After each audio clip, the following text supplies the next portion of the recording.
আজকে আবারও এসে গেলাম লাঞ্চ থালি নিয়ে।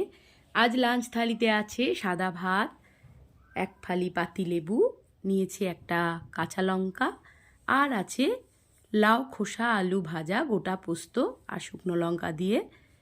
গরম ভাতে আপনারা একবার যদি না খেয়েছেন খেয়ে দেখবেন, খুব ভালো লাগে। আর আছে লাউ ঘন্ট, আলু দিয়ে বড়ি দিয়ে আর কড়াইশুঁটো দিয়ে লাউ ঘন্ট।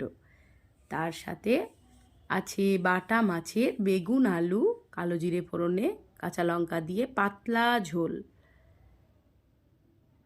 এটাই ছিল আজকে আমার সিম্পল লাঞ্চ থালি মেনু। কেমন লাগলো বন্ধুরা, অবশ্যই কমেন্টে আমাকে জানাতে ভুলবেন না। ভালো থাকুন সবাই। আজকে আবারও এসে গেলাম লাঞ্চ থালি নিয়ে। আজ লাঞ্চ থালিতে আছে সাদা ভাত, এক ফালি পাতিলেবু, নিয়েছি একটা কাঁচা লঙ্কা, আর আছে লাউ খোসা আলু ভাজা, গোটা পোস্ত আর শুকনো লঙ্কা দিয়ে। গরম ভাতে আপনারা একবার যদি না খেয়েছেন খেয়ে দেখবেন, খুব ভালো লাগে। আর আছে লাউ ঘন্ট, আলু দিয়ে বড়ি দিয়ে আর কড়াইশুঁটো দিয়ে লাউ ঘন্ট।